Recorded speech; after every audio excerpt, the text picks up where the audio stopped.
Elizabeth M'Lurg had been over at the village for her groceries. Dressed in her best, clean pinafore, white sunbonneted, she was a comely picture.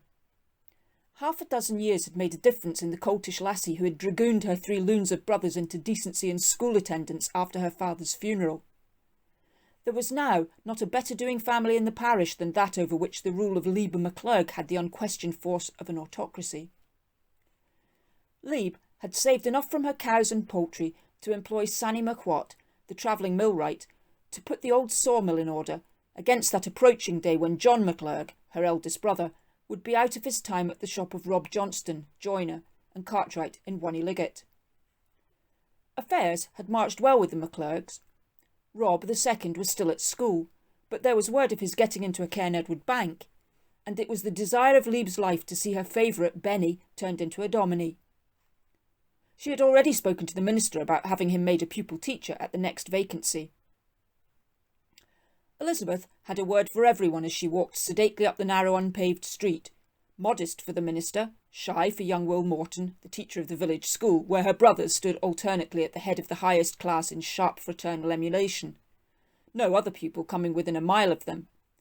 Straightforward with the womenfolk, who came to their doors to look down the street every 10 minutes or so on the chance of seeing a cadger, or even a red farm cart, whose clanking passage might break the soundless monotony. The village lads would also cry, "Who's all we the day, Leeb?" in an off-hand way, which did not conceal from that sharp-eyed young woman their desire to stand well with her.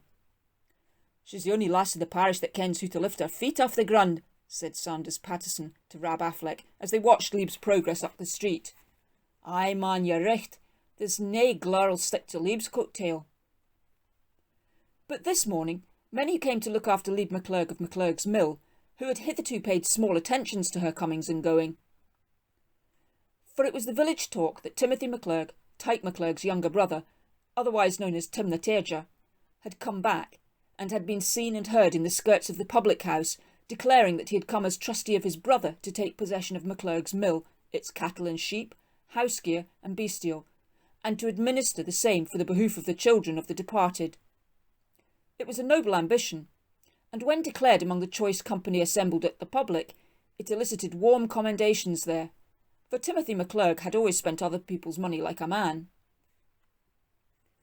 But when the better spirits of the village heard of it, there were many who grieved for the children who had made so gallant a fight. So when Elizabeth M'Lurg went up the street that day, there was many a one who watched her with a way heart. Yet it was not until David Clark, the village shopkeeper, had finished serving her with tea and sugar, that he said to Leeb in a friendly way, "I hear you've gotten your Uncle Timothy back." Leeb whitened to the lips at that name of dread. She remembered the wild nights when Timothy brought his companions with him and turned the little world of M'Lurg's mill upside down. "No," she answered, determined not to show any emotion to the watchful eyes of David Clark. "I didna ken." She spoke as though the news were quite some ordinary and unimportant gossip. "Where has he come frae?" she asked. David Clark knew that he had come from the long sojourn in Her Majesty's prisons, owing to the death of a keeper in one of Tim's poaching affrays. But David was not a man to commit himself unnecessarily when a well-paying customer was concerned. "They were saying that he was up about the public, and that he came frae Cairn Edward in the bottom of a coal-cart." Calmly, Leeb settled her reckoning with the eggs and butter, which she had bought, and received the balance in good Queen's silver.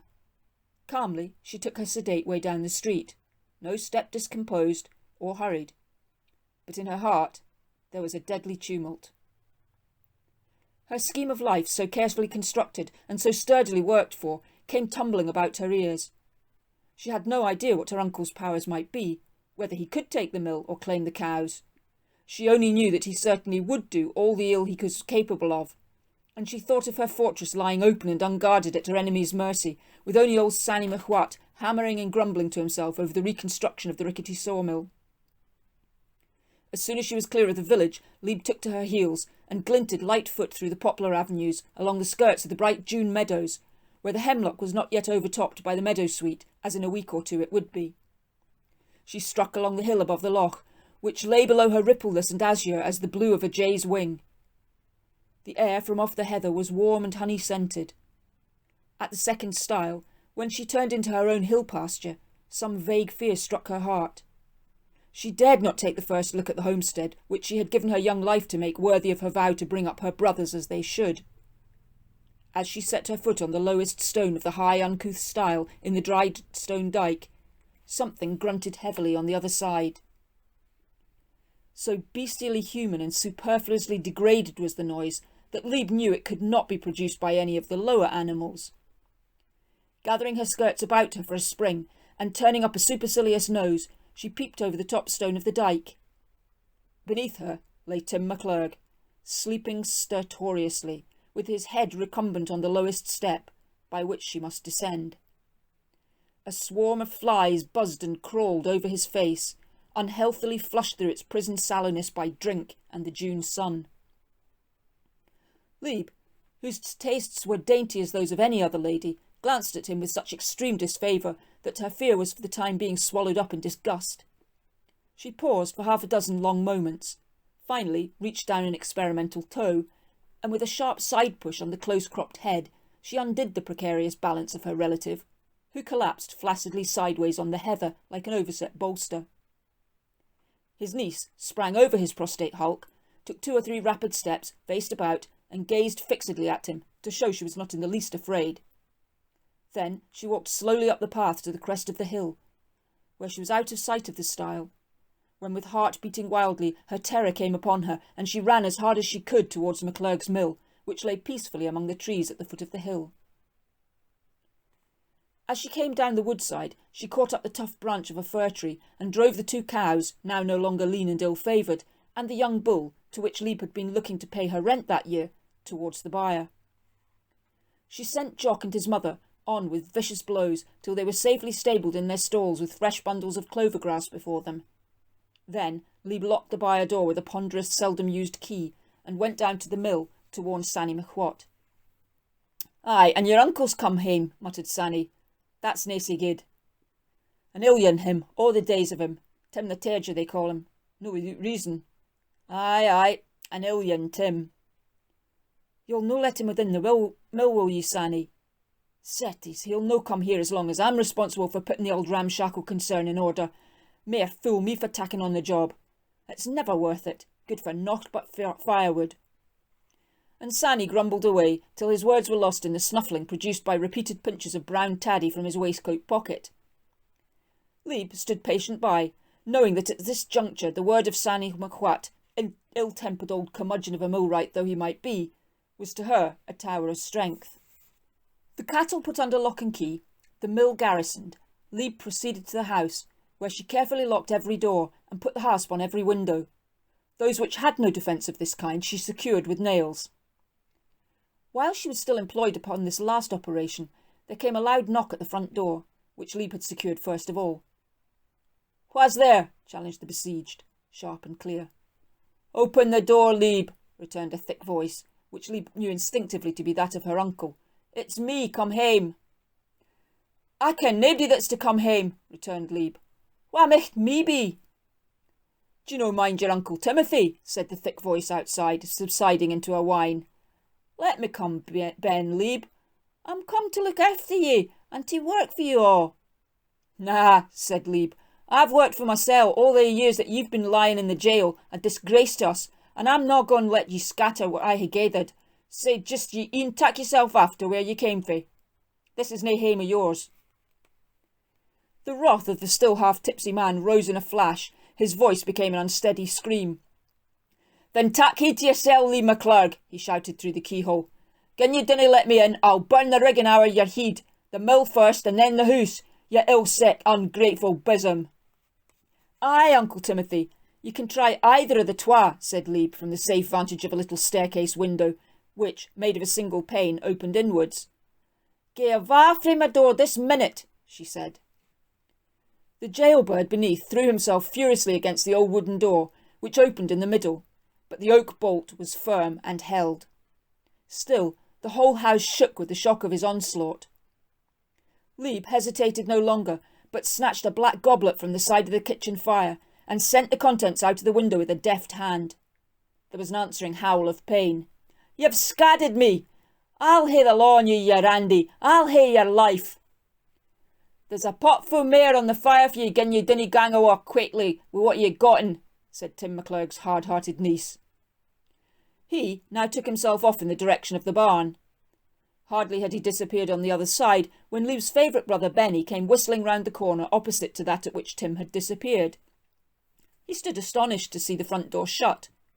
Leeb hurried down, unlocked the door, and called to him to run. He came slowly towards her with a bewildered countenance. She pulled him inside, told him hurriedly what had happened, and sent him off through the back window, which abutted on the moor, with a message to Will Morton, the schoolmaster. Benny flew like the wind. He knew that it was his part to bring up reinforcements while his sister held the castle. Leeb watched till Benny was safe over the hill. Then she herself slipped out of the house, locking the door behind her, and went towards the mill, from which rose the sound of angry voices. Before she got there, however, the commotion was evidently reaching its climax, and Leeb deemed it best to slip into the byre through one of the wickets of which she could see the mill door. Through that wide-open square tumbled Tim the Terger, bareheaded and in disarray, and behind him appeared the burly figure of old Sanny M'What, with his mill-writing mallet in his hand. "I would be way to strike the like of you, Tim," said the old man. "You michtna need another, but dinna ye come back here to interfere with my work. Gang awa on colleg with your cronies, poachers and sic like, and leave decent folk a be." Timothy gathered himself up. He had had enough of the millwright, who, having done his part, went staidly back to his interrupted work. The ill-treated one came towards the byre, and seeing the door open, he went in. Leeb sprang into the box above the stall of a bull just in time. Her uncle looked the cattle over with a dissatisfied eye. He seemed to Leeb to be reckoning how much Crummy and Speckly would bring in the auction mart. She resolved that he should also have a look at Jock, and so be able to decide on his market value as well. Stooping over, she undid his binding, and lashed him at the same time sharply across the nose with the rope. Jock lowered his head and backed indignantly out of his stall. As he turned, he found himself face to face with an intruder, a man whose red neckcloth proved him evidently his enemy and assailant. Jock's charge was instant and effective. With a snort, he cleared the byre and pursued across the open square of the yard, tail in air and horns to the ground. Timothy M'Lurg could not complain of the warmth of his reception in the home of his ancestors. He sought refuge from the bull in the big waterhole under the mill wheel. Here, waiting the bull's retirement, Leeb interviewed him from the mill window under the protection of Sanny M'What, and offered him a £1 note to go away. This compromise had the weakness of a woman's compunction, and was strongly disapproved of by her ally. "Gie that cretur £1 to drink, he'll soon come back on ye for another," said Sanny, who knew the breed. "I would pound him," he muttered. But Tim the Terger, also thinking that this offer gave signs of yielding, rejected it with oaths and contumely. On the contrary, he would sell them up, bag and baggage. The whole place belonged to him. He had deeds that could prove it. Stock, plenishing, water power, all were his. "Gin the water power be yours, my man," said Sanny, "ye can hae that and welcome." Sanny's humour was of the entirely practical kind. He went to the mill lade and turned on the stream. The whole force of M'Lurg's mill dam took its way smoothly down the repaired lade, and flashed with a solid leap over the green wheel upon Timothy, as he stood between the bull to landward and the plunging mill wheel. Sanny grimly kept up his end of the jest. "Eh, my man, you'll no say that we keep it ye out of your richts. Water poor, quo he. Nae £1 notes you'll get in this parish, but it'll no be Sanny M'What that'll keep you out of the use of your ain water poor." Tim the Terger was in a woeful case. The old man looked from the mill window and comforted him with crusty humour, the points of which were all too obvious. The cold water plunged upon him from the mill wheel, it deepened about his knees, and Jock, the young bull, pawed the ground and snorted murderously for his blood. He was completely sobered now, and vowed repeatedly that if they would only give him the £1 note, he would go and never disturb them more. But Sanny had taken things into his own hands, and would not allow Leeb to interfere. "Bide ye where ye are, my man. Ye had brawn colour doon there. Ye were aye a drouthy lad, Tim, since ever I kenned ye. You're in the way of being slockened noo, and in a wee there'll be a bonny lad with silver buttons coming up that road to look for ye. Benny, your ain blood relative, he's gane for him, and he'll hae him here the noo. It was a blessing he was in the district anyway. It's not that often a policeman's where he's wanted." "Here he comes," cried Leeb from her post of observation in the mill gable. Tim the Terrier took one look down the road, a single link of which he could see as it wound round the loch. He saw the sun glitter on the white buttons of a policeman's coat, who came stalking majestically along. Whatever evil Tim had on his conscience of prison breaking, or ticket of leave unreported, we do not know, but the terror of the officer of the law overpowered even his fear of Jock's horns. With a wild skelloch of desperation, he dashed out of the pool and took down the road, doubling from the bull like a hunted hare. The schoolmaster, masquerading according to Leeb's orders in Sergeant Macmillan's old policeman's coat, saw Timothy M'Lurg leap the low loaning dyke and tear down the road. After him thundered the bull, routing in blood-curdling wrath. From a high knoll he watched the chase till hunter and hunted were lost in the shades of Knock-Angry Wood. The bull was found the next day wandering near Dalry with a clouted deer-stalking cap transfixed on one horn. But as for Tim the Terrier, he was never more heard tell of in Stewartry or in Shire. The mystery is not likely to be solved now, for the secrets of that chase are known only to Jock, and he ran his earthly race to the beef tub 6 years ago without unburdening his conscience to any. From his uncertain temper it is, however, suspected that he had something on his mind.